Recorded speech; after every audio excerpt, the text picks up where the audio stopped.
Chicos, estoy con Yolanda Cuevas, psicóloga experta en trauma, y nos acaba de hacer un repaso increíble en la pizarra sobre el trauma, un tema tan complejo que nos afecta a todos de manera muy diferente. Entonces, nos ha explicado cómo funciona el cerebro, qué herramientas podemos utilizar para situaciones complejas en el futuro. Si quieres saber cuáles son esas herramientas y entender cómo funcionamos y cómo podemos operar mejor en situaciones complejas que nos ocurran, este es tu vídeo. Vamos con el episodio. Bienvenida, Yolanda. ¿Qué nos vas a contar hoy? Pues 8 puntos relacionados con el trauma. El 1, ¿qué es exactamente el trauma y cómo nos afecta? 2, porque hay personas que superan el trauma y otros se quedan enganchados en él. 3, ¿qué le pasa a nuestro cerebro y a nuestro cuerpo cuando vivimos trauma? 4, ¿cómo puedo saber si tengo trauma si yo no recuerdo nada especialmente? 5, ¿qué ayuda a sanar el trauma? 6, ¿qué es la terapia MDR? 7, ¿con qué tipo de problemas puede ayudar esta terapia? Y 8, un mensaje esperanzador si sabes que tu pasado no está pasado. Vamos con ello. Vamos con ello. Punto 1. ¿Qué es exactamente el trauma y cómo nos afecta? Bueno, pues el trauma, Alex, no es solamente el hecho en sí, sino cómo se queda grabado en nuestra memoria, en nuestro cuerpo y en nuestras emociones. ¿Vale? No hace falta muchas veces que nos ocurran cosas como muy puntuales, muy catastróficas, ¿verdad? Como guerras, como violencia, acoso. Pueden ser cosas más rutinarias, más de nuestro día a día, bueno, pues que en definitiva pues dañan, ¿no?, nuestras emociones, nuestra forma de procesar esa experiencia. Y luego algo también muy importante, no solamente pues es lo evidente, ¿no?, que puede ocurrir en nuestro día a día, sino también lo que no pasó. A veces las personas, ¿verdad?, pensamos que es todo lo que nos pasa, pero Claro. a veces lo que no pasa, pero tenía que haber pasado para mi desarrollo psicoafectivo, pues también nos va a influir. Entonces, fíjate, Alex, yo cuando trabajo en consulta, ¿vale?, los pacientes llegan con una sintomatología, ¿no? ¿Vale? Y me dicen, tengo ansiedad, ¿no? Tengo ansiedad, tengo depresión, no sé poner límites, un largo Sí, etcétera. Me cuestan las relaciones lo que personales, sentimos, ¿no?, así en ese es, momento. ¿no? Me cuestan las relaciones personales, debo de tener mala suerte. Entonces, una parte de ellos viene a la consulta, ¿sí?, que sería como la parte adulta. Pero hay otra parte, que en realidad es la que ha vivido, ¿de acuerdo?, toda esa vida, todas las cosas que vienen de atrás. Así que yo intento siempre preguntarle a esta parte, vamos a ver qué relación tiene esta sintomatología con cosas que has podido vivir en el tiempo. Claro. Así que poco a poco, cuando vamos trabajando, esta parte nos cuenta cosas, ¿de acuerdo? Y vamos a ver qué cosas nos pueden contar las personas con el tiempo. Esto no ocurre en la primera sesión. Puede haber abuso físico, sexual, emocional, puede haber violencia, puede haber accidentes de tráfico, laborales, puede haber catástrofes, puede haber experiencias médicas propias o de familiares que queremos, cirugías pues infantiles que no han sabido ser acompañadas, puede haber acoso escolar y laboral, puede haber rechazo y discriminación, también puede haber asaltos, robos, hemos podido sufrir esto también, podemos ser testigos de una muerte. Podemos tener también pues separaciones, ¿no? En un momento determinado pues nos separamos. Vamos a ver aquí las Puede matroscas. puede haber terrorismo, migración, guerra, puede haber abandono físico del padre o de la madre, puede haber malos tratos verbales, puedo vivir un parto traumático o puede haber pérdidas repentinas no esperadas y puede haber también, pues como, no sé, falta de atención, ¿sí? Así que las personas pueden haber vivido estos temas a lo largo de su vida. Fíjate que es algo que es tan, ¿no?, complejo como ancho, por así decirlo, Así que es, puede ¿no? haber Yo siempre muchos digo, detonantes, ¿no?, eso que nos es lleven un a... continuo del 0 al 10, que vamos a tener muchas situaciones y que no es muchas veces la situación en sí, porque varias personas pueden vivir una separación, pero la forma en que influye a cada uno de ellos es diferente. Hay personas que se separan y dicen, bueno, yo no me vuelvo a juntar con pareja, no me vuelvo a casar, y hay personas que lo digieren, que pues sus emociones, sus pensamientos y diferentes factores, ¿no?, que veremos de protección, pues hacen que yo vuelva a poder realizar, ¿no?, otra vinculación. Y por otro lado, lo que vamos a tener también son situaciones por omisión, porque estas son por acción. nos ocurren cosas. Y ahora lo que vamos a ver son todas esas circunstancias por omisión que también podemos vivir las personas. O sea, estos somos, ¿no?, el que aparece en consulta. Exactamente, el adulto. Más, el adulto de fuera, que ¿no? dice, oye, tengo esto, Eso asumo esto que me está pasando, reconozco esta sintomatología y voy a consulta para ver qué es lo que ocurre, porque yo no me sé manejar con esta sintomatología. Y esto es todo lo que tenemos dentro que nos cuesta sacar Ahí que es donde está todo. Que como igual pasó hace 20 años, pienso, esto no tendrá relación con lo que me está pasando ahora. Entonces lo que tenemos que ayudar es todo esto que forma parte de la parte de abajo del iceberg, es lo que ha hecho que emerja esta sintomatología. Pero decíamos, oye, puede haber cosas que nos ocurren, hechos, ¿no?, de acción, pero también hay por omisión, ¿no? Entonces, ¿qué ocurre? Pues hay a veces que las personas lo que viven es una falta de afecto, de contención o de consuelo cuando somos pequeñitos, ¿no? O podemos tener pues una ausencia de ese cuidado emocional.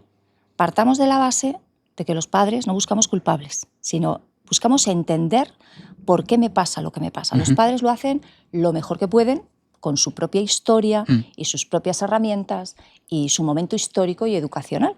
Pero tenemos que tomar conciencia, entonces no buscamos culpables, buscamos entender nuestra historia. Pues yo he podido tener también un padre o una madre en el que yo no me he sentido visto, escuchado y comprendido. Y luego resulta que igual esto se me activa mucho en mis relaciones presentes, ¿no? No he tenido pues una ayuda, he tenido falta de protección, ¿no? En hogares, peleas, había adicciones, esos padres no estaban, ¿no?, en posición de poder ayudarme. Me han ocurrido cosas y yo no me he sentido defendido. Quizá, bueno, se ha quitado hierro al asunto, ¿no? Esto no es importante. No ha habido espacio para las emociones. Ahora estamos en la era de mucha educación emocional y ya quizá hemos normalizado muchas cosas en la educación emocional. Pero en otras épocas esto no ocurría así. Yo soy del 74, ¿no? La educación emocional que había en aquellos tiempos no era la que hay ahora. Entonces, bueno, pues quizá no había espacio en mis emociones. ¿De qué manera esto me afecta a la hora de expresar lo que siento o lo que necesito a mis iguales, a mis amigos, a mi pareja, en mi entorno laboral? Y entonces trago y no pongo límites. Quizá ha habido indiferencia, ¿no?, hacia mi persona. Ha habido falta de límites y de coherencia. A veces, bueno, pues el que los padres no estén muy presentes también hace que sea difícil, ¿no?, poner límites a los niños. Entonces, esta falta de límites y de coherencia, obvio que también tiene unas consecuencias. También puede haber una negación o minimización de lo que me pasa. Venga, que no es para tanto, venga, que no hay que llorar por esto. Porque, claro, queremos sacar al niño de esa situación, pero la realidad es que no está, bueno, pues validando lo que nos ocurre, poniendo nombre, apellidos y ver también cómo podemos gestionar los pensamientos y las emociones que están relacionados. Así que, fíjate tú, la cantidad de cosas. Me parece súper interesante, Yolanda, que has comentado que no es solo lo que nos pasa, sino lo que no nos pasa, ¿no? Y estas acciones son muy complejas también, ¿no? Son situaciones muy específicas que sí que podemos vivir perfectamente y nos pueden afectar muchísimo. Pero yo no había pensado en lo que no nos pasa, ¿no? Y lo que no nos pasa, yo estoy viendo que son situaciones que yo te diría que el 95% de las personas se identificarían con cualquiera de estas escritas, ¿no? Conclusión, que todos en mayor o menor medida tenemos traumas, microtraumas, heridas emocionales, como queramos llamarlo, ¿de acuerdo?, que están condicionando, influyendo nuestro presente. Nuestra labor de investigación interna, ¿no?, tiene que ser, oye, ¿qué relación tiene esto que me está pasando, esta problemática que yo estoy teniendo en el presente, qué relación tiene con esto que me ha pasado? Entonces, así nos vamos a quitar esa etiqueta de yo soy así. No, tú no eres así. Tú te hiciste así por una serie de circunstancias. Podemos cambiar, porque hoy sabemos que el cerebro es neuroplástico. Podemos acompañar la historia, ¿no?, que vivió una parte de nosotros, porque no nos define. Simplemente, bueno, dándonos cuenta ahora de esto, ya podemos empezar a ver que el pasado no siempre se queda en el pasado y que se hace presente de diferentes maneras. Y que estos son quizá situaciones como más graves, más intensas, más puntuales, que más o menos las personas sí que tienen muy claro que puede ser esto traumático, pero que las cosas, bueno, más del día a día o más sostenidas en el tiempo y más repetidas, ¿de acuerdo? Pues resulta que esas experiencias también en lo cotidiano influyen. Es que, por ejemplo, un caso ahora mismo, ¿no?, el confiar en las personas. Pues yo igual si no tuve esa ayuda de niño, ¿no?, que me faltó, e influye ahora en la manera en la que yo tomo acción hoy en día, no confiando en los demás, intentando, no delegando, ¿no? Intentando acaparar todo, etc. Es decir, que no es como algo gigante, que sea un problema muy, muy, muy gordo, por así decirlo, ¿no? De que es de vida o muerte o de así, pero sí que puede estar muy presente y mostrarse muy repetidamente en mi día a día. Así el hecho es. de no delegar, y eso me causa más estrés porque intento abarcar todo. Claro, porque mi sistema nervioso aquí está saliendo de la seguridad. Entonces, cuando el sistema nervioso sale de la seguridad, ahí ya no puede, ¿no?, tener ese riesgo. Entonces, claro, muchas veces los padres, venga, no ayudamos, que se espabile. Tenemos que buscar un equilibrio, ¿no? Lo que puede, en la ventana de tolerancia que tiene ese niño o esa persona. Entonces, claro, si yo me doy cuenta de que no me ayudan cuando pido ayuda, porque la intención de mi papá y de mi mamá es pues que yo, bueno, pues que sea una persona que sale adelante, que sea responsable, etcétera, etcétera, pues si yo no estoy preparado, pues al final la lectura o la conclusión que llego es yo no puedo pedir ayuda. Entonces, cuando soy adulta, tengo 30, 40, 50 años, colapso, porque claro, yo he aprendido a que no delego, a que no pido ayuda, a que si pido ayuda la creencia que hay debajo es no estoy a la altura, no soy suficiente, no soy capaz. Total. Y entonces esto, claro, esto es como todo. Un momentito que yo sostengo una taza, un segundo no pasa nada, un minuto no pasa nada, pero si yo sostengo esto una hora, dentro de una hora te voy a decir, Alex, no puedo más. Total, ¿no? total. Esto también duele. Total. Estamos relacionados también, para entender un poco nuestra vida adulta, es cuando decimos algo igual que nos sorprende que le ha sentido mal a esa persona. Y decimos, igual es que hemos dado en el clavo con una frase que de pequeño o en su infancia no fue visto, no fue escuchado y tal, y hemos dicho, bueno, calla que esto no, que mejor hacemos esto. Y eso le duele muchísimo a esa persona y lo asimila y al final es una bola que se va haciendo, ¿no? Alex, esto que estás diciendo es muy interesante, ¿no? Porque yo siempre intento ayudar a las personas a que, bueno, entrenemos nuestra parte de bien interpretar, que no nos tomemos todo a lo personal. Y si yo, después de este encuentro que tenemos, las personas son capaces de ver a la persona de esta manera, ¿no?, como que tienen sus heridas, sus circunstancias y que por eso se comportan como se comportan, esto no significa que los estemos justificando. Vale, pues entonces como le pasó esto, entonces yo me lo tengo que comer con patatas. No, no estamos diciendo eso. Estamos diciendo que quizá tú vas a tener una manera de responder en vez de reaccionar, pues más humana, que le va a ayudar mejor, ¿no? Total. Y más, porque además nos dañamos en relación, Alex, y nos recuperamos en relación. Entonces, si yo me encuentro por la vida personas que son capaces de entender, ¿verdad?, mi ceber entero, ¿vale?, yo no me lo voy a tomar a lo personal. Voy a poder hacer un puente hacia esa persona de una manera diferente. Y su sistema nervioso se está encontrando una persona que ahora sí que ayuda, o sí que protege, o sí que da espacio a sus emociones. En vez de decir, chico, no sé por qué te pones así, ¿qué culpa tengo yo? ¿Qué mosca te ha picado? No, igual digo, ostras, oye, ¿qué te ocurre? Veo que estás mal, ¿no? Ayer pasó esto, si quieres hablar, aquí estoy. De repente está tocando experiencias diferentes a lo que vivió cuando era niño. Nos vamos a quedar con la frase de que el trauma es cualquier experiencia que supera la capacidad de digerir el suceso en nuestro sistema nervioso. Punto 2. Este me parece súper interesante, porque hay personas que superan trauma y otras se quedan estancadas. Bueno, pues fíjate, Alex, que una sería en el trauma en sí que me pasa en el presente, porque este ya me está ocurriendo ahora, ¿vale? Dices, bueno, ¿por qué ahora me ocurre esto? Vale. ¿Sí?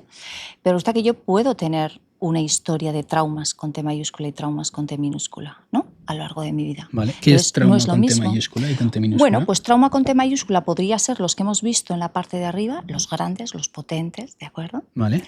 Que tienen como un impacto así sostenido en el tiempo, de una sola vez. Y los traumas pequeñitos, las T's pequeñas que llamamos, que es una forma, ¿no?, de llamarlos, podrían ser todas esas T's más sostenidas, ¿no?, como podría ser pues también tema de enfermedad o de bullying o de línea de apego, ¿no? Así que va a influir qué historia previa yo tengo. Esto yo lo comparo con la parte física. Si nosotros tenemos un esguince en un pie, que ya hemos tenido un esguince, pues ya, ¿verdad?, una cosa que queda tocada. Total. Pues esto pasa lo mismo, mi propia historia de trauma, ¿de acuerdo? También de los recursos. ¿Qué recursos tengo yo aquí, tanto internos como externos?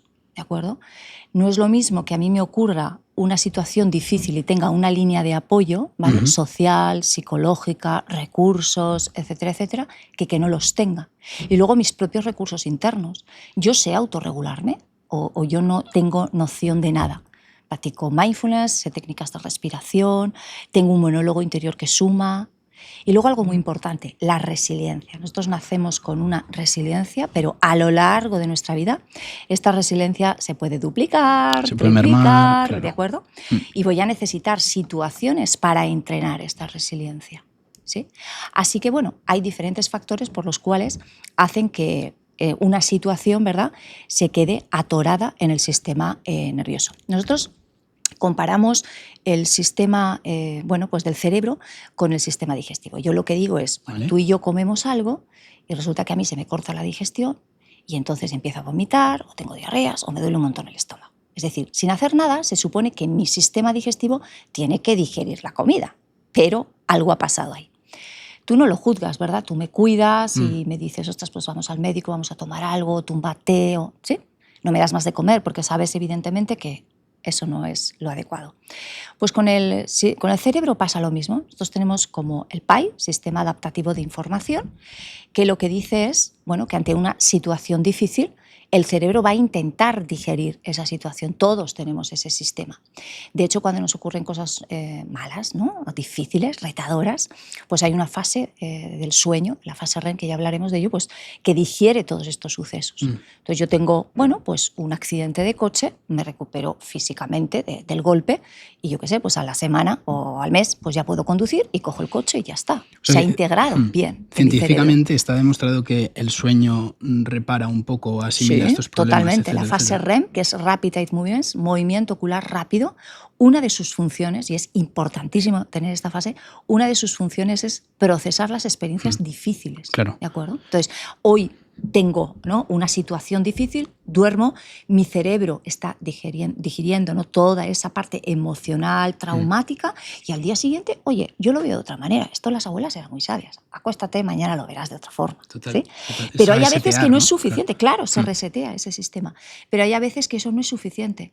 Y entonces entra en bucle mi cerebro, ¿de acuerdo? La parte, vamos a decir, como más intensa de las consecuencias de un trauma puede ser el trastorno de estrés postraumático, ¿no? Por ejemplo, la Dana de Valencia, que se ha trabajado desde MEDER España con grupos de allí, ¿qué ocurre? Pues que hay personas que están en trastorno de estrés postraumático y hay otras personas que no. Entonces, ante el mismo evento, claro, esas personas están en nivel 10 de activación y hay otras personas pues, que están en el 1, en el 2 o en el 3. ¿Sí? Así que ese PAI que nosotros no hacemos nada, digiere el cerebro esa situación, pues a veces se atasca. Y al atascarse, ¿cómo se queda? Pues con un pensamiento, con una emoción, con una sensación y con una imagen. Y esto es lo que necesitamos trabajar para que el cerebro no entre en bucle, no entre en el día de la marmota, ¿verdad? Que el cerebro se reorganice y que entienda que aquello pasó, no está pasando. Pero a veces hay como un cortocircuito y no puede hacer esa lectura. El cerebro va por un lado, la cognición va por un lado. Yo sé que eso ya pasó, pero no me digas, Yolanda, pero yo siento que no puedo, ¿vale? Entonces, cuerpo y mente, la emoción y el pensamiento no están alineados. Y el cuerpo lleva la cuenta. Muchas veces igual nosotros no nos acordamos de cosas que nos pasaron, pero el cuerpo, como es, vamos a decir, como un diario de las cosas que ocurrieron, pues igual no ponemos palabras, ya veremos por qué, pero el cuerpo sí que lleva la cuenta. ¿De acuerdo? Entonces, esto de no poner palabras me parece, vamos, que das en el clavo, porque esto se podría aplicar a problemas, situaciones complejas que me van surgiendo en el día a día, ¿no? Si yo un poco lo veo con perspectiva y siento y pienso y reflexiono en el pensamiento, ¿no? Emoción, sensación e imagen. E imagen. Cuando yo Así tengo es. un problema, veo pensamiento, emoción, sensación e imagen.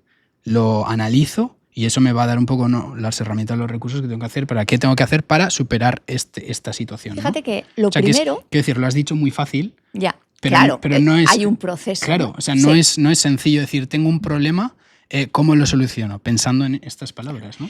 Y fíjate que primero no tenemos que tener como miedo ni aversión a conectar con lo que pensamos y con lo que sentimos, pero no es algo que nos enseñaron en la infancia, ¿no? Al final teníamos un problema de pequeños, venga, no es para tanto, venga, no le des tantas vueltas, vamos a cambiar de actividad, ¿de acuerdo? Entonces, muchas veces las personas lo que han desarrollado es, vamos a decir, como herramientas para desconectar de sus pensamientos y sus emociones.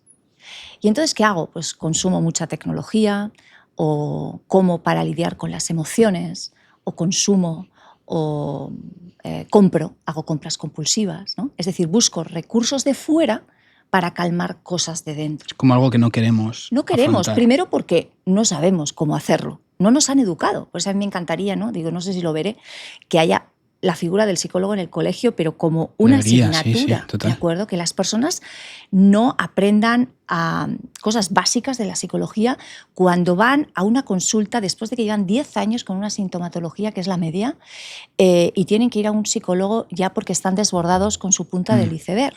En el mejor de los casos, ¿de acuerdo? Que tengas además recursos para poder ir a un psicólogo. Entonces, esto sería prevención. Entonces, en vez de, ¿no?, de solucionar la punta del iceberg, vamos a decir como la tubería o la humedad que yo tengo, ir hacia atrás. Pensamiento, emoción, sensación e imagen. Muy importante. Entonces, vamos a poder hacer una lectura y cuando yo estoy conectada a lo que me pasa por dentro, pues como yo habré conocido recursos, también puedo hablarme de una forma diferente. Ahí va, mira qué curioso. Estoy pensando que no soy capaz ahora cuando tengo que dar una reunión con 40 años. Seguramente esto me está conectando con aquello que me decía mi papá con buena intención, aquello que me decía mi profesor cuando me ridiculizó cuando salía a la pizarra. Esto, Manolo, porque podemos poner nombre a nuestro cerebro. Vale. Esto, Manolo, Pepe, Luisa, no es real. Esto pasó. Vamos a ayudarnos. Bajo al cuerpo. Cómo respiro, cómo me regulo, cómo activo mi nervio vago, el décimo par craneal más importante de regulación, información propioceptiva del cuerpo a la mente. Respiro, me regulo. Llega el nervio vago, llega la información del cerebro y le va a decir, que esto no es peligroso. No mandéis a los soldados. Qué bueno. Vamos a relajarnos. Qué bueno. Entonces podemos interpretar en el presente una forma que yo me acompaño de forma diferente a como yo lo viví en el pasado. Qué bueno. Me recuerda mucho esto que dices, ¿no? De decir no es real. Hablé con Javier Iriondo, grabamos un episodio con Javier Iriondo y él lo llamaba, ¿no?, la mente viajera. Y comentaba, ¿no?, que muchas veces cuando sentimos que tenemos un problema es porque nos lleva nuestra mente a una situación parecida en la que hemos fracasado en ese sentido o hemos tenido una situación dura viviendo esa situación. Pero eso es todo lo que la sensación y emociones que me produce es mi mente viajera que se está yendo al pasado. Entonces, que si tú controlas tu mente y dices, no, que estoy en el presente y que esto es lo que me estoy enfrentando a ello y no tiene por qué salir mal, y controlas a tu mente, la pones en el presente y entonces es cuando puedes accionar un poco. Fíjate que el cerebro está programado para la supervivencia. Le encanta chequear todo lo negativo. Es velcro para lo negativo, teflón para lo positivo. Le da igual nuestro bienestar, que nos lo pasemos bien. Está diseñado para la supervivencia. No contaba con que íbamos a llegar a estas épocas y hubiéramos descubierto tantas cosas y pensáramos tanto, ¿no? Entonces, ¿qué va a hacer el cerebro? Pues lo que va a chequear son situaciones atrás que ha vivido algo parecido para responder de la misma manera, porque el cerebro ante una amenaza lucha, huye o se paraliza. Entonces va a ir atrás y va a decir, oye, ¿cómo resolviste esto en aquel momento? Y va a viajar hacia atrás. ¿Nosotros qué tenemos que aprender? A estar en el presente. Y desde ahí, ¿no?, desde mindfulness, ayudamos a que a través de los sentidos podamos mantenernos en el presente, porque el presente es lo que está pasando.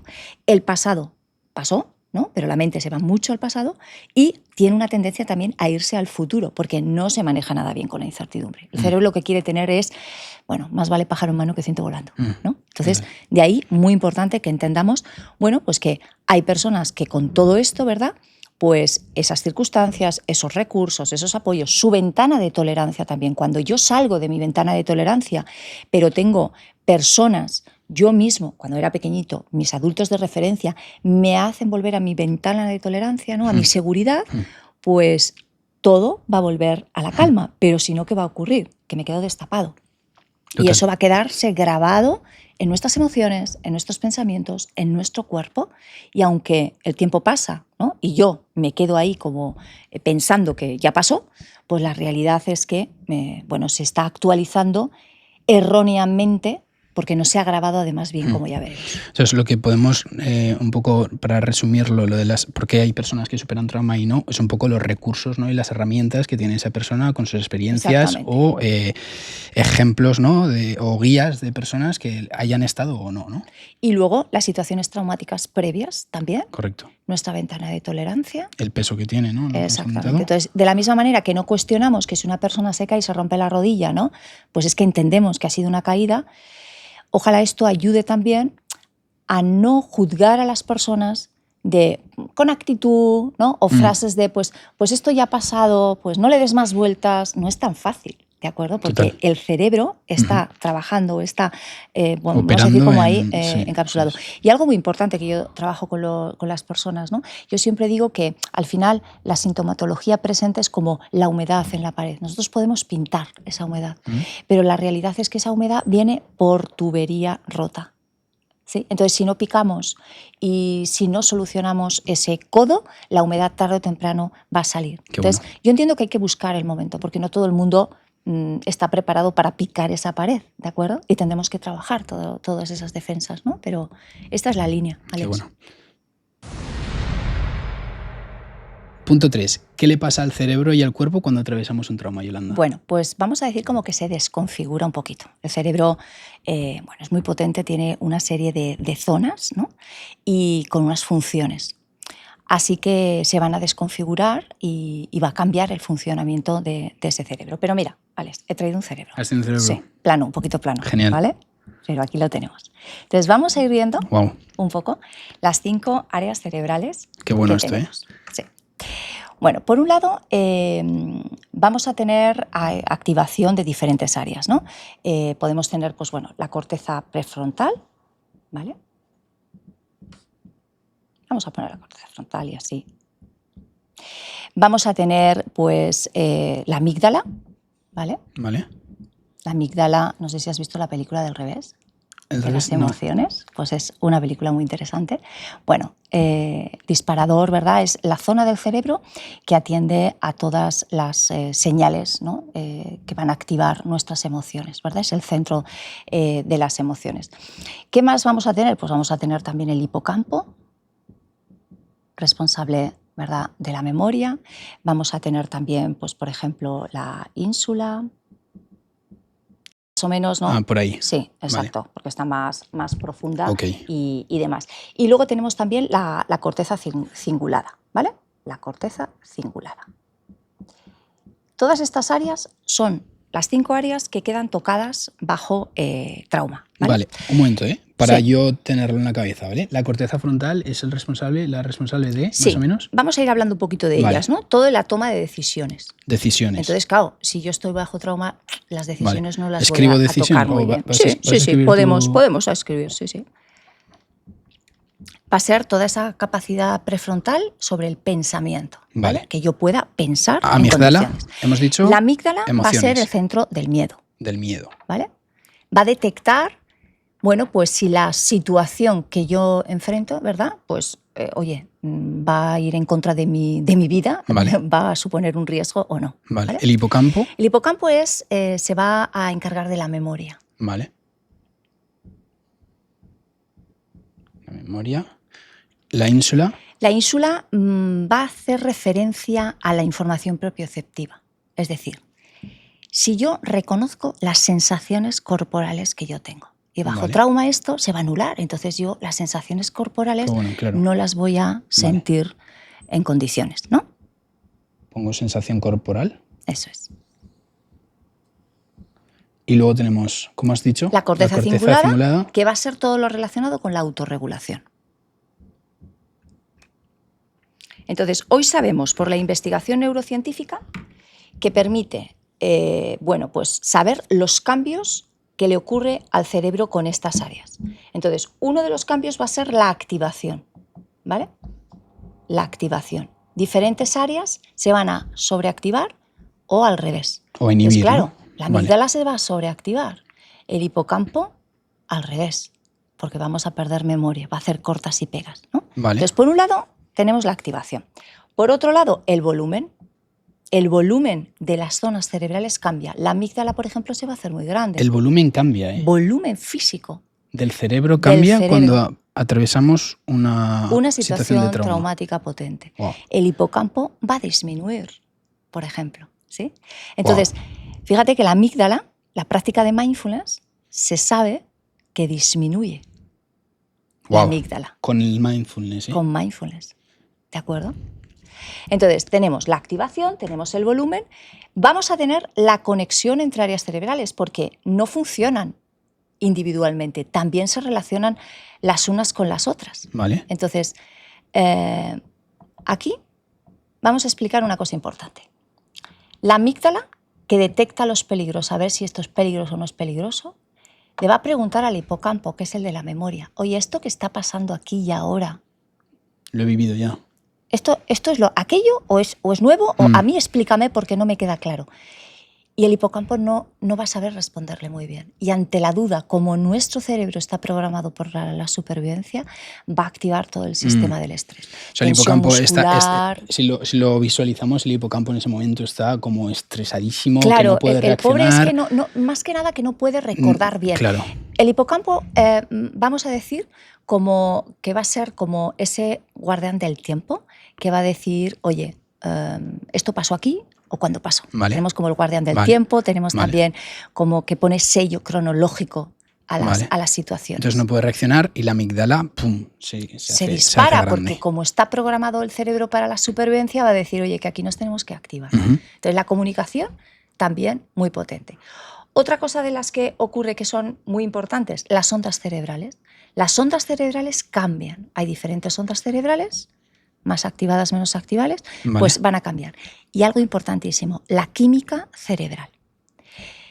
Claro, si nosotros ahora sabemos que el trauma cambia la química cerebral... La química cerebral, ¿qué es química cerebral? ¿no? Química, vale, ¿no? Nosotros tenemos neurotransmisores y van soltando como sustancias, ¿de acuerdo? Entonces, que va a permitir que el cerebro funcione como tiene que funcionar, porque hay diferentes causas por las cuales un cerebro no funciona adecuadamente, ¿no? Yo también puedo nacer como en un soplo en el corazón, ¿verdad? Pues el cerebro también tiene, como ya veremos, partes, vamos a decir, biológicas y biográficas, genética, epigenética, hay muchos factores que influyen. Entonces, si nosotros sabemos ahora que la química cambia, fíjate qué potente es decidir que en vez de abusar de la medicación, yo trabaje el trauma. Porque si trabajo el trauma, también va a cambiar la química cerebral. O sea, yo puedo trabajar mi química cerebral. Claro. Sin necesidad de añadirle una química externa. Así es. Que se llame medicación, se llame como sea. Así es, porque venimos también de una cultura de hipermedicación. Entonces, claro, al final la medicación en nuestra línea lo que hace es, obvio, esta sintomatología, bueno, pues la trabaja, ¿vale?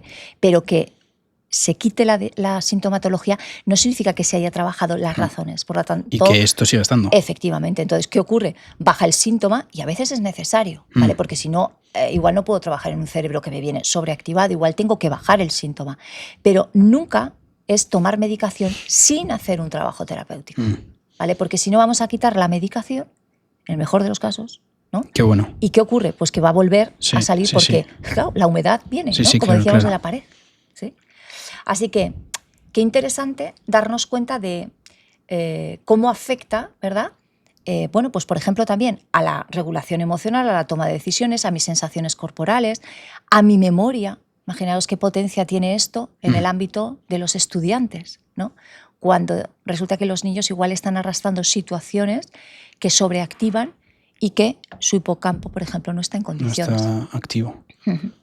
¿Vale? Entiendo que cuando pasamos por una situación de trauma, el miedo se dispara, la memoria hemos dicho que se hace pequeña, la toma de decisiones congelada también, ¿no? Porque has dicho algo muy interesante y es que el cerebro, ¿no? O nosotros, frente a un miedo o un trauma, luchamos, nos paralizamos o huimos. Y las tres son válidas. A veces las personas juzgan, ¿pero por qué no hizo nada? ¿Pero qué es que se quedó ahí paralizado? Es que es una, vamos a decir, respuesta adaptativa. Es decir, los animales igual se paralizan, se hacen los muertos y eso les ha salvado la vida.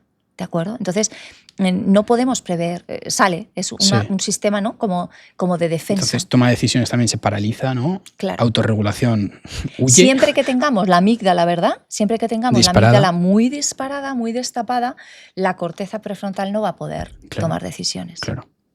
¿Sí? Qué bueno. Así que... La verdad que verlo aquí es increíble, ¿eh? Claro, es porque que yo creo, Alex, que lo que falta es un poco esta cultura de aprender un poquito más allá del cerebro, porque parece que el cerebro lo tenemos todos iguales. Total. ¿no? Entonces, y en las clases de biología, lo que decías antes, ¿no? Que ojalá en algún día haya un psicólogo en el aula, pero como asignatura y como todo, ¿no? Porque nosotros estamos acostumbrados a, de niño, nos han puesto la cabeza así como una turra con el cerebro, las partes del cerebro y tal, pero cuando lo veis así... Claro. Es que está bien saber las partes del cerebro, pero lo importante para mí también es, oye, qué parte del cerebro, qué funciones tiene. Claro. Y yo ¿Cómo se aplica eso a mi vida, ¿no? Claro. Porque a veces las personas también se juzgan. Es que no entiendo por qué no recuerdo. Es que no entiendo cómo no tomé esta decisión. Claro, pues si yo me estoy dando cuenta de que estoy bajo trauma y que entiendo que estas áreas pues, van a quedar afectadas, pues bueno, pues el conocimiento, ¿verdad? Pues también nos da poder para poder tomar decisiones, ¿no? Y ayudarnos. Alex, en el punto 4 voy a comentar cómo saber si tengo trauma resuelto o no lo tengo resuelto porque yo no recuerdo nada grave, ¿no? Esto es algo muy usual. Es posible que yo, por ejemplo, sin recordar o que tenga un trauma y eso, tenga un trauma no resuelto y que ni lo sepa.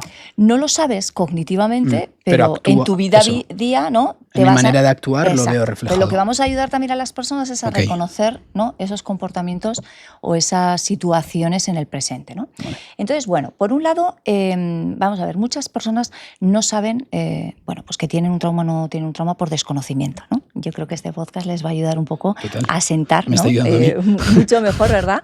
Entonces, muchas veces por desconocimiento no lo conocemos. Por defensa, hay a veces que es duro, es difícil, ¿no? Poner nombre a aquello que vivimos. Es decir, por vergüenza, por intensidad de la situación. A veces nos encontramos que, no sé, personas, yo qué sé, 40 años, 50 años, no lo han contado nunca una situación, ¿no? Entonces ha habido como mucha vergüenza y mucho, pues querer esconder porque no saben cómo manejar esa situación, ¿no? Luego hay un proceso muy importante que se llama disociación, ¿de acuerdo? Que es un mecanismo de protección. Sistema nervioso, nosotros no decidimos nada, decide, oye, esto es tan doloroso que me disocio de esa situación, ¿no? Me desconecto de mis pensamientos, de mis emociones, de mis sensaciones corporales, y esto lo que permite es como que en ese momento no sufra, no conecte. Pero en vez de que cuando acaba ya, pues todo vuelva, ¿no? Como a la normalidad, eso lo disocio, lo desconecto y ahí tengo lagunas en mi biografía, ¿no? Ay, pues yo de tal año a tal año yo no recuerdo nada. Pues si no lo recuerdo, eso tenemos que siempre, estar ¿no? pensando... El cerebro elimina los malos recuerdos, etcétera, etcétera. Entonces, esto es por la disociación. Claro, vamos a decir que hay un proceso lógico del cerebro que no podemos recordar todo, ¿no? Eso es algo lógico porque si no nos estallaría. Pero yo aquí estoy hablando de que ante una situación que me desborda, ¿no? Mi capacidad, mis recursos que tengo para sobrellevar esa situación, un mecanismo de protección del sistema nervioso es que me disocie, que me distancie de esa experiencia. Entonces, mi cuerpo está, ¿no? ante esa situación y mi mente está en otra cosa. Entonces, obvio, yo luego no lo voy a poder recordar. Entonces, por un lado, no saber de trauma, por otro lado, pues todas esas emociones, ¿no? que no ayudan, ¿verdad?, a poner nombre a las cosas, y por otro lado, pues está la disociación. Así que es importante también saber que somos biología y somos también biografía. Hoy sabemos que nuestra historia de vida influye en nuestra biología. Somos genes, somos genética, ¿sí? Pero también somos epigenética. Es decir, que es ese interruptor, ¿verdad? Vale. Que enciende o apaga nuestros genes, ¿sí? La información que transmite. No cambia lo que es el gen en sí, el ARN, pero sí la información. Entonces, sabemos que en el tercer trimestre del embarazo la química cerebral del bebé es muy parecida a la de la mamá. Así que va a ser muy interesante entender cómo la química cambia con el estrés materno, y esto no llama a la culpabilidad, ¿verdad? Venga, una cosa más para las madres, no, esto simplemente es que entendamos cómo tenemos que vivir ese embarazo y cómo, obvio, también, ¿no?, el posparto, todo cómo va a influir. Entonces, el cuerpo ya está guardando una historia antes de que yo salga, Total. ¿verdad?, Yo al ya mundo estoy exterior, recopilando información, ¿no? que yo tenga lenguaje, es decir, que mi cuerpo ya tiene esa vulnerabilidad. No es una sentencia, pero sí que es una vulnerabilidad. Por eso, en nuestra línea de vida, ¿verdad?, a mí me va a interesar cuando me hablan de ansiedad, no solamente que me hable de la primera vez que él o ella siente un ataque de ansiedad o que sufre de ansiedad, sino cómo era su entorno, cómo se nació. Claro. No, pues es que mi madre se quedó en paro, o murió su padre, o tuvo depresión posparto, Wow. o soy el cuarto hermano, ¿no? Tenemos que entender el entorno de esa persona para saber que el sistema nervioso, ¿vale?, ya viene Con muy información, activado, claro. muy activado. Entonces, bueno, pues igual faltaron pues, recursos. También sabemos que hasta los 4 años los niños se regulan con sus figuras de apego relevantes, ¿no?, con la figura materna principal.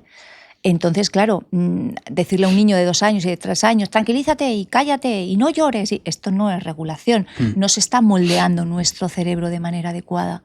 Entonces está como muy disparado. Entonces a veces, ¿sabes?, lo que nos toca es que en esta edad, yo no sé si con 30, con 40, con 50, necesitamos aprender, entre otras, a regular nuestro sistema nervioso de la manera que hubiéramos necesitado con 3, con 4, con 5, con 10. Total.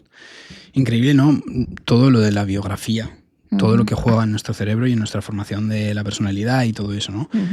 Yo pensando un poco de si tengo algún trauma no resuelto o algo así que tenga ahí, yo he pensado, y sí que es verdad que yo cuando era pequeño, yo tenía un miedo muy fuerte a cuando mis padres se iban de casa, yo pensaba que no iban a volver. Pues pensaba que se iban a morir. O sea, yo era algo que me levantaba al día siguiente y decía, ¿qué pasa? ¿Están aquí? ¿No están? O, ¿sabes? O era con la muerte y con que entrarían a robar a casa, ¿sabes? Y luego, pensando de por qué tal, un poco en la biografía, todo lo que vemos, yo me pongo a pensar, películas que a mí me encantaban de niño, ¿vale? Spider-Man, sus padres muertos. Harry Potter, sus padres muertos, ¿sabes? Son cosas, ¿no? Yo creo. Alex, muy interesante. Vamos a hacer un poco de terapia contigo. Perfecto. ¿Vale? ¿Te parece? O sea, quiero decir, esto ha desaparecido, gracias a Dios, ¿sabes? Y no es algo que tal, pero yo sí que recuerdo una época, 7, 8 años, 9, así, de ya ser consciente de decir, lo pasaba mal porque eso no sabía. Yo me acuerdo una vez que hasta nunca lo decía. Y se lo dije a mi abuela, pues un día que me quedé con mi abuela, y le dije, oye, ¿y si no vuelven? ¿Y si están muertos? Y ahí, cuando lo dije, esto es demasiado, esto no es lo normal, ¿no? Claro. Mira, hay temas muy interesantes en relación a lo que has dicho. Primero, normal que en una edad determinada del niño, cuando va a conectar con la muerte y toma conciencia de, ostras, que es que yo a mis padres no los voy a tener siempre, ¿no? Eso es un momento de la vida que todos tenemos. Va a ser interesante cómo se habla o no se habla eso en la familia y cómo yo te acompaño, porque a veces los padres, ¿verdad?, dicen, ay, no pienses en esas cosas. Ostras. O sea, yo era algo que no dije en ningún momento. Claro, el único momento que dije eso es a mi abuela. A una figura. Y a partir de ahí yo creo que... O sea, ese es como un poco el último recuerdo que tengo de tenerlo. Pues seguro que tu abuela te daría, ¿no?, ese acompañamiento, esa validación emocional, porque una parte de ti como niño, ¿de acuerdo?, dijo, esto a los papás no se lo cuento, por los motivos que sea. Entonces, fijaros qué importante es cómo me validan, cómo me acompañan, porque no es el hecho en sí, sino cómo la figura que yo tengo al lado valida mis emociones, me acompaña y me ordena, ¿de acuerdo?, lo que yo tengo perdido un poco en pensamientos, porque el corta y pega que hacen los niños con sus pensamientos siempre va a tener efectos más traumáticos que la historia que le pueda contar su padre y su madre, ¿no? Entonces, esto por un lado. Por otro lado... De hecho, te doy un poco más de información, ¿sí? Es que me vienen recuerdos de como, porque es como el último punto que siento de tener ese miedo y tal. Yo siento, y con lo que estás diciendo, ¿vale? Yo recuerdo que mi abuela se lo dijo a mis padres nada más llegar conmigo delante y ahí ya hablamos, ¿sabes? Que igual si mi abuela hubiera dicho, chico, no digas tonterías, o tal, y no se lo hubiera dicho a mis padres, alargado. Y yo no hubiera visto eso con mis padres, igual se hubiera alargado en el tiempo, ¿sabes? Pero ahí es como el último... Yo recuerdo que tenía ese miedo y que pasó ese día como punto de inflexión de que fue el día que lo dije y a partir de ahí es como que ya se fue disolviendo un poco. Claro, y fíjate qué interesante es que a veces los padres dicen, bueno, a mí si no me preguntan, no. a los niños nosotros tenemos que saber cuál es bueno, pues sus fases evolutivas e ir hablando de temas porque a veces los niños lo llevan por dentro, ¿de acuerdo? Y que no lo diga no significa que no le esté doliendo, que tenga dudas o que tenga sus temores, ¿no?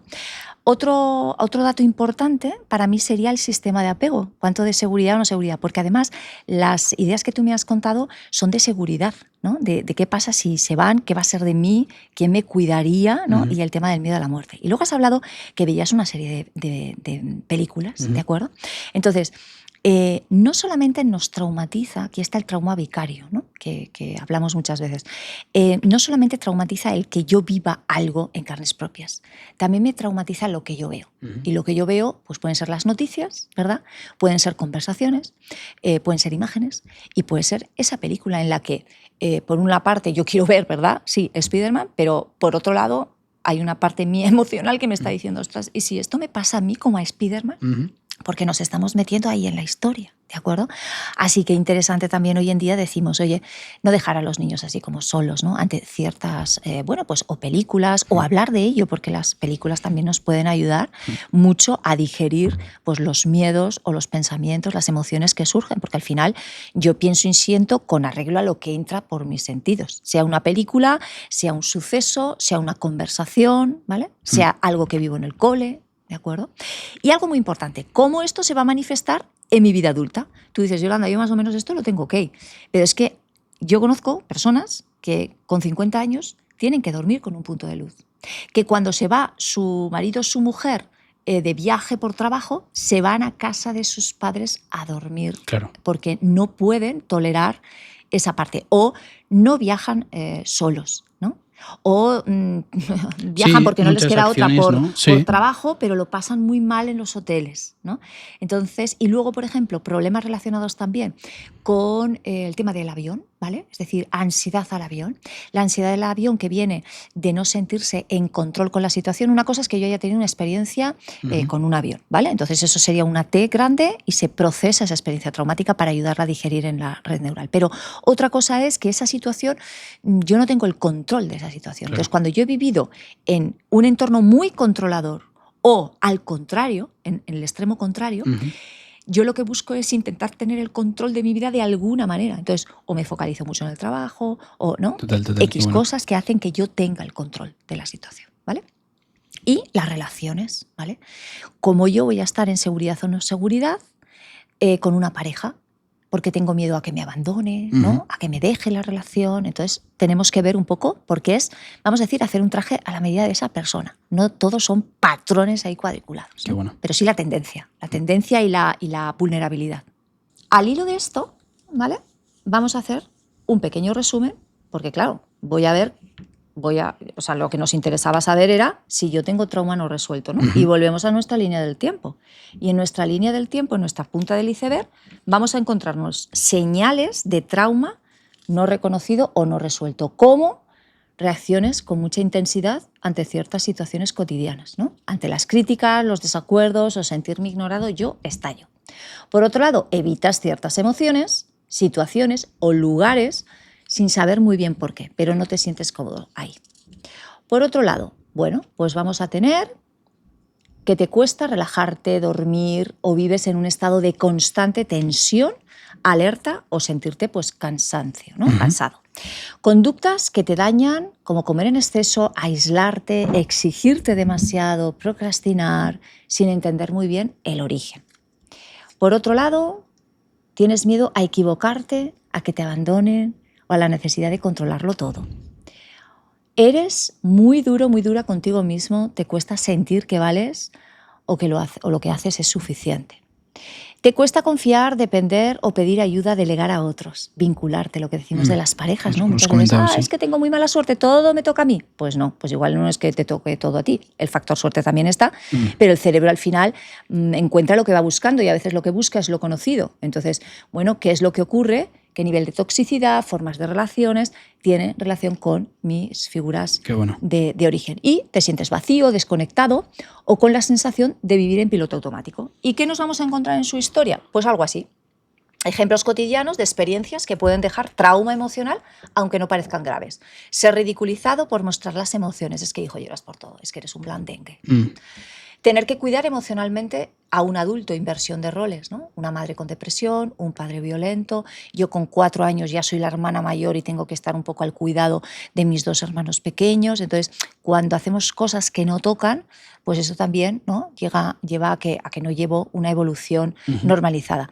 Crecer sin contacto físico afectivo, sin abrazos, sin besos, sin palabras con cariño. Luego, uy, es que a mí no me gusta que me toque, no me gusta que me tal, ¿no? ¿Esto de dónde viene? Claro, ¿De acuerdo? Cuando claro. somos animales sociales Total. y de relación. Vivir con un padre o una madre muy exigente o muy perfeccionista, ¿no? A veces, los padres, ostras, ¿no? Como demasiado acelerados en este punto, Sí, con luego buena intención, se lo puede decimos traducir en siempre. no soy suficiente, ¿no? Claro, efectivamente. Nunca voy a estar a la altura. Saco un 8 y me piden un 9. O me Estoy aquí. comparan. O sea, Claro, es que es de muy aquí duro contigo mismo, te cuesta. podemos Claro, exactamente total. Sí, sí. ver las relaciones. Haber sido testigo de situaciones intensas, gritos, peleas, abusos, sin que nadie me contuviera, me explicara, me ayudara. Sentir que solo te querían cuando te portabas bien o cuando eras útil. Hay personas que te dicen, mira, Yolanda, que es que quiero dejar de ser la buena, ¿no? Porque claro, si yo recibía cariño, muestras de afecto, es que la niña es muy buena, es que lo hace todo muy bien, es que se porta muy bien, pues al final me voy a convertir en una adulta que no sabe poner límites y que tiene miedo a que le pase lo mismo que le pasaba a su hermano, que se llenaba de broncas pues porque no hacía las cosas como esperaba, ¿no? O que tus emociones fueran ignoradas o minimizadas. A día de hoy voy a tener dificultad, ¿de acuerdo?, para expresar emocionalmente. Así que la clave es ver cómo mi presente, las acciones de mi presente, cuánto me limitan, cuánto me condicionan del 0 al 10. Pues te pueden condicionar un 1, pues bueno, tampoco pasa nada. Total. ¿No? No vamos a ser perfectos, somos mortales. Sí. Pero si estamos, ¿no?, pues muy limitados y todo esto me hace sentirme mal, hablarme mal, pensar mal de mí, limitarme, pues entonces hay que trabajarlo. Qué bueno. Punto 5, súper clave. ¿Qué cosas ayudan, Yolanda, a sanar un trauma? Qué interesante esto, Alex. Bueno, lo primero es entender, ¿vale?, lo que me pasa. Cuando nosotros entendemos lo que nos pasa, ya esto nos alivia. ¿Vale? Esto pasa como en el tema físico, ¿no? A mí me duele algo, me están haciendo pruebas y hasta que me dan los resultados estoy ahí un poco en la incertidumbre. Así se vive muchas veces a nivel emocional, ¿no? Me pasan cosas, bueno, seré yo así. No sé por qué. Exactamente, me etiqueto, yo soy así, esto es lo que hay y no tiene solución. Entonces, lo primero, que esa comprensión, ¿no?, de lo que me pasa me va a dar alivio. Para mí, otra cosa importante, el tiempo por sí solo no cura las heridas. Esta idea de que, bueno, solamente el tiempo por sí solo va a hacerme que me sienta mejor, no. Se necesita tiempo, obvio, ¿no?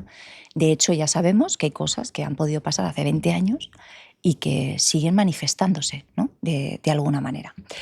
También, pues es muy importante que sepamos que existen los disparadores del trauma, ¿vale? Y ahora voy a explicar qué es esto de los disparadores. ¿Vale? Es decir, ya no solamente es que a mí me haya pasado algo, ¿vale?, sino que hay estímulos en forma de, por ejemplo, pensamientos y emociones, es decir, cosas internas, lo que yo pienso, lo que yo siento, o externos, algo que veo, algo que escucho, algo que me dice, que hace clic, efectivamente. Y entonces mi cerebro se va atrás. Entonces, reconocer esos disparadores va a ser muy importante, porque si no la gente te dice, es que no entiendo por qué me dio esta ansiedad, si yo estaba tan tranquilamente en una terraza. Entonces yo pongo este ejemplo. Vamos a imaginar que hace un año, no sé, fallece un familiar y viviste pues lo que es el traslado, una ambulancia, lo que sea, ¿no? Y tú estás en una terraza tranquilamente y pasa una ambulancia, pero tú estás hablando con tus amigas de algo del día y fenomenal. Pero hay una parte de ti que está escuchando la ambulancia. Si esa situación no ha estado digerida, pues ¿qué ocurre? Que va a activar el sistema, hemos dicho, ¿verdad?, amígdala, hipocampo, y de repente se va a activar el sistema nervioso. Esto es como una vía de doble dirección. Claro. Yo estoy en la terraza, pero hay una parte de mí interna por dentro que se está yendo. Entonces, poder entender, a veces voy a saber qué disparador ha sido, pero otras veces no. Entonces, entender, oye, pues algún disparador habrá surgido para que yo ahora me sienta así. Voy a aceptar esto en vez de empezar a luchar y por qué y esto y lo otro, si hace mucho que no me pasaba, y voy a ver qué recursos tengo, ¿vale?, para acompañar a esa sintomatología corporal y a esas emociones o a esos pensamientos. Qué bueno. ¿De acuerdo? Y para eso, obvio, hay recursos. Y hay muchos recursos gratuitos que bueno, compartimos en redes sociales, y hay otros recursos, obviamente, pues que hay que acceder a ellos, ¿no? Desde la psicología. Entonces, algo también interesante, que el que una parte de ti reconozca que hay algo que ha ocurrido, ¿de acuerdo? Y que vaya, por ejemplo, pues no sé, a consulta o a compartirlo con alguien, ¿de acuerdo? No significa que la otra parte de ti quiera trabajarlo. Porque hay a veces que esta parte de ti viene con defensas. Como un escudo, nosotros, ¿no? exactamente, viene con un escudo protector. ¿Por qué no quiere hablar de ello? ¿Por qué no lo quiere reconocer? Porque es demasiado, porque fue demasiado doloroso. Entonces, muchas veces en consulta tenemos que trabajar en partes, ¿de acuerdo? Y decir, oye, esta parte de ti quiere venir, pero a veces los gestos de esta delatan a esta, porque esta se está apoderando. Entonces yo voy a tener que decir, oye, creo que hay una parte de ti que esto que le estoy explicando es demasiado doloroso. Y yo le hablo a esta parte, ¿no? Entonces, cuando hablas esta parte, esta poquito a poquito va a salir un poco y dice, bueno, no, yo sigo dentro. Salgo, sigo, hasta que llega un momento en la terapia que va a estar aquí, ¿no? Y lo que vamos a hacer es integrar un poquito toda la historia. ¿Y cómo lo hacemos? Pues bueno, no se trata solo de un tipo de terapia, porque mi educación, ¿no? en la carrera fue en la psicología cognitivo-conductual, pero luego me he ido formando mindfulness, respiración, para poder ayudar a las partes a procesar el trauma. Es muy importante. En terapia centrada en trauma lo que vamos a hacer es no hablar del trauma, que ya está muy bien. Hay personas que no lo han hablado nunca y poderlo compartir ya es un paso importante. Pero cuidado, porque a veces hablar sin más lo que va a hacer es retraumatizar a la persona. Y lo que vamos a hacer es intentar reprocesar la experiencia, que la consulta sea un lugar seguro y que se vuelva a integrar eso en la red neural. Entender el porqué, ¿no? Y ofrecer los recursos. Exactamente. Creo que de EMDR nos vas a contar luego, ¿verdad? Sí. Pero has comentado mindfulness y yo conforme ibas hablando te iba a decir qué importante, ¿no? Entonces el tema del mindfulness, de estar presente y que nuestra mente no nos lleve a esa ambulancia cuando yo estoy en la terraza, saber que estoy aquí presente y que mi foco está aquí, para revivir situaciones malas, ¿no? que he tenido en el pasado. Así es, porque bajo el trauma nos vamos a ir al pasado, porque el trauma pasa en el pasado. Entonces lo que tenemos que ayudar es a estar en el presente, y mindfulness con prácticas formales e informales ayudamos a las personas a que puedan tener recursos también de conexión. Y el escaneo corporal, que para mí es uno de los recursos, vamos, muy potentes. Antes decíamos la ínsula, ¿verdad? La capacidad de no conectar con nuestro cuerpo. El escaneo corporal, práctica nos va a ayudar a conectar cada vez más con nuestro cuerpo, a aceptar lo que está viniendo y a empezar a convivir con sensaciones difíciles que en otros momentos es como, esto yo no lo quiero sentir, y me desconecto y entonces me pongo a hacer cosas, o me tomo una pastilla, o me voy a hacer compras porque esto me desconecta de las sensaciones corporales. Y lo que tenemos que empezar es ayudar a estas partes a introducirse, a explorar, ¿no? Poquito a poquito, sin imponer, como una invitación, poco a poco. Si puedes 5 minutos, 5 minutos, si puedes 20, 20, porque no todas las personas van a ser capaces de bajar al cuerpo, de hacer respiraciones, por muy buenas que sean. ¿Por qué?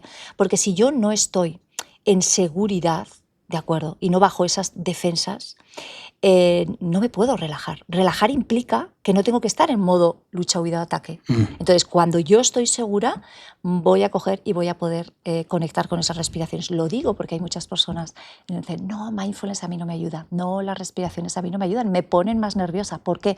Porque no estás en seguridad.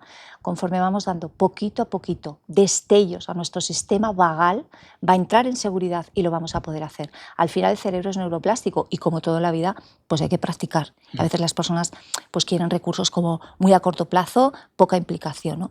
Y muy importante entender que las respuestas, vamos a decir, tan reactivas que tengo, son normales a hechos extraordinarios.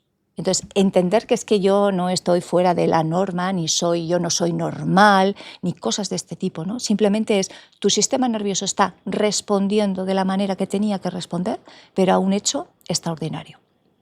Entonces, bueno, a veces en ese bucle está siguiendo disparándose de esta manera. Qué bueno. Vamos con el EMDR. Vamos a ello. Punto 6. ¿Qué es EMDR? Bueno, EMDR son las siglas en inglés de desensibilización y reprocesamiento por movimiento ocular. Casi nada. Ya vale. El nombre, ¿verdad? Sí. Bueno, importante. para mí es transmitir que cuando nosotros estudiamos en la carrera, yo en mis tiempos era psicología cognitivo-conductual, nosotros somos pensamiento, emoción, comportamientos y ayudamos a las personas a cambiar su forma de pensar, cambiarán sus emociones. Si cambiamos nuestra manera de sentir, ¿verdad? Pues cambiamos también pensamientos, conductas y esto es la tríada básica con lo que evidentemente pues hay que trabajar. Has dicho desensibilización. Y reprocesamiento por movimiento ocular. Vale. ¿Vale? Perfecto. Es muy conocido por el movimiento ocular, es decir, procesamos experiencias con movimiento ocular, pero es que eso es una parte muy mínima, específica, porque MDR es mucho más allá, ¿no? Es psicoeducación, es corregulación, es vínculo, como en cualquier otra terapia. Pero sí que es una terapia avalada para el tema del trauma, sobre todo para trastorno de estrés postraumático. Obvio que necesita mucha más investigación, porque estamos hablando de una terapia que viene de los años 80, ¿no? Entonces es lógico que otras terapias más antiguas tengan más investigación. Pero la idea es que no porque falte investigación no significa que no sea valiosa. Cuando antes las personas hacían yoga o mindfulness, eran un poco frikis, ¿de acuerdo? Sin embargo, ahora casi que el raro es el que no ha practicado mindfulness o no ha practicado yoga. Total. Entonces, esto pasa lo mismo, ¿no? Siempre hay como con lo novedoso, pues a veces pues hay como rechazo, ¿no? Por la comunidad que siempre ha tendido a hacer las cosas de una manera. Y yo creo que la psicología tiene que ser flexibilidad y tiene que ser actualización. Yo siempre digo que en burro antes se iba a Madrid, pero hoy en día no se va en burro, ¿no? Es decir, nos actualizamos. Antes el teléfono era solamente teléfono fijo y ahora ya tenemos teléfonos móviles. Entonces son terapias de nueva generación.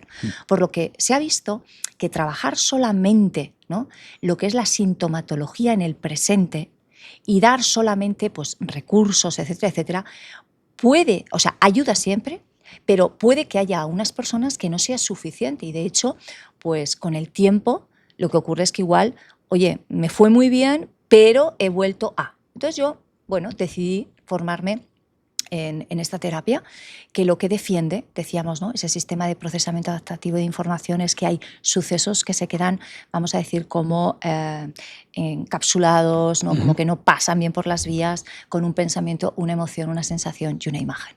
Entonces, es una terapia que trabaja, pues bueno, todas esas circunstancias de trauma, ¿vale? Trabaja, es un protocolo a pasado, presente y futuro, ¿vale?, ¿de acuerdo?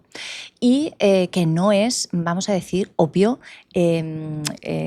contrapuesto a hacer otro tipo, ¿no?, o complementarlo con otro tipo de terapia, porque yo siempre digo que tengo que hacer un traje a la medida de la persona que viene a trabajarse, ¿de acuerdo?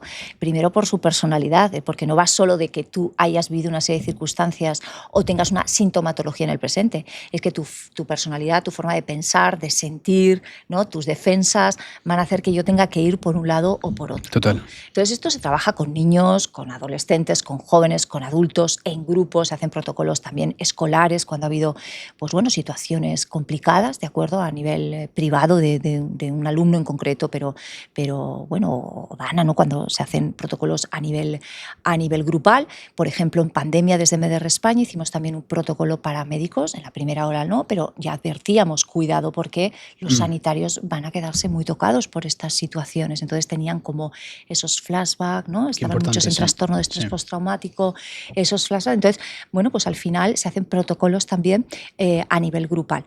Entonces lo que va a hacer es devolver un poco pues esa seguridad al paciente. Lo que va a ser es, lo diferente con otras terapias, es procesar la experiencia traumática.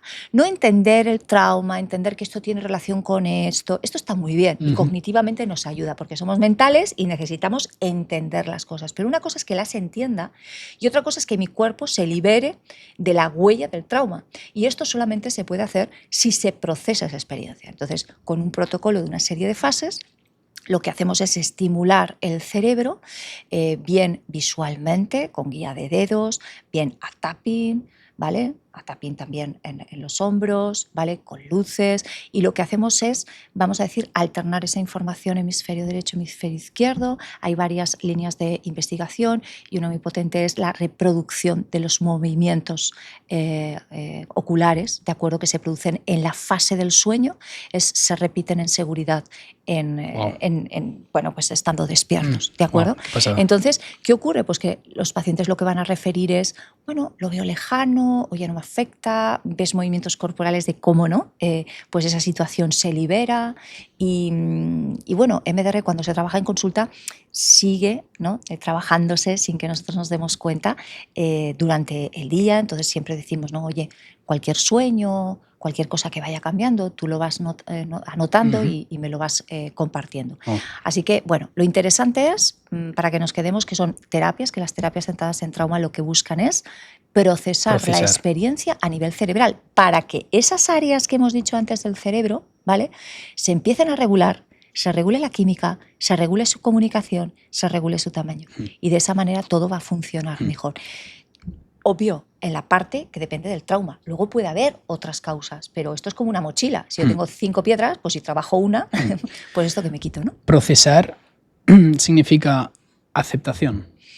Mira, vamos a decir como imagino que es como un cómputo de muchas cosas, sí, ¿no? Son un cómputo de muchas cosas. Cuando decimos sanar, ¿no?, ¿qué es necesario para sanar? Que decíamos antes, bueno, pues yo tengo que reconocer qué es lo que me pasa, tengo que poner nombre, tengo que trabajar con mis defensas. Significa que aquello que pasó ya está como digerido, ¿vale?, a nivel emocional. Es decir, a mí ya no me sobreactiva, no me limita, ¿de acuerdo? Yo ya estoy en seguridad. Yo puedo hablar de ello, porque sanar no es olvidar. No vas a olvidar lo que pasó. No vamos a cambiar el pasado.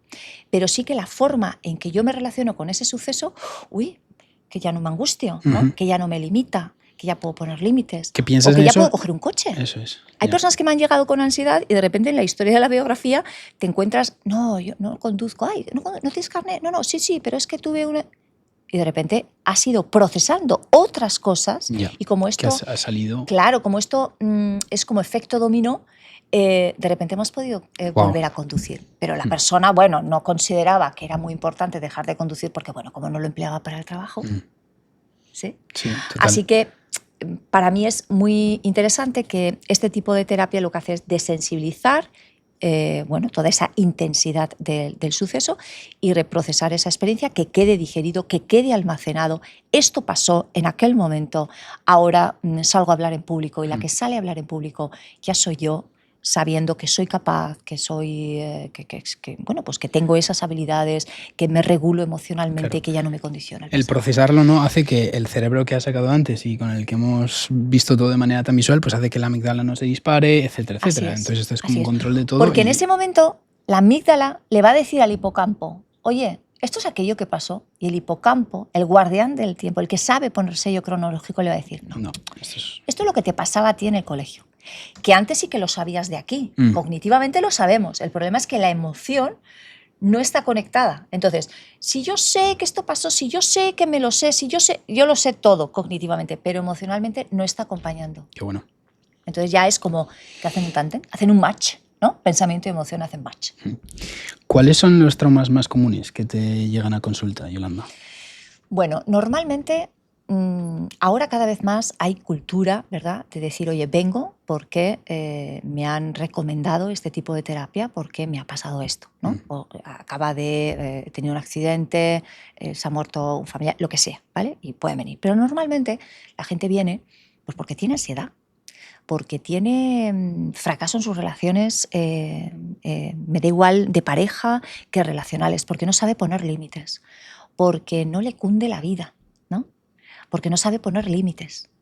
Entonces, eso es lo que normalmente nos viene. Entonces, de ahí es lo que vamos a decir, bueno, punta del iceberg, vamos a ver qué podemos hacer en el presente para regular, ¿de acuerdo?, mi forma de pensar, cómo piensa esa persona, qué recursos tiene. Vamos a ver qué nivel de tolerancia tiene para entrenar esos recursos y él ya nos va a dar la pista de si ese sistema está demasiado activado y yo le mando una respiración y me dice, será muy buena, Yolanda, pero me entran los 7 males, no puedo. ¿Vale? Entonces, una parte es desentreno, es decir, siempre que vamos a querer poner un hábito en nuestra vida, el problema es que nos va a costar, ¿vale? Porque somos animales de costumbre y cuando nos quitan, ¿verdad?, de esa zona, pues bueno, pues no lo tenemos entrenado, pero nos va a dar la pista de atrás. Entonces yo voy a coger y voy a ir hacia atrás, ¿no? Me da igual con fobias, con trastornos de alimentación, ¿vale?, con ataques de pánico, con ansiedad. Qué bueno. Punto 7. ¿Con qué tipo de problemas puede ayudar el MDR? Bueno, pues vamos a colocar MDR en el centro, en la diana, y así lo vamos a poder ver más claro. Antes decíamos, ¿verdad? La ansiedad. Hemos dicho también fobias, ¿verdad? Fobias, duelos, depresión. Fíjate que detrás de esta sintomatología lo que vamos a tener son traumas con T mayúscula y con traumas T minúscula.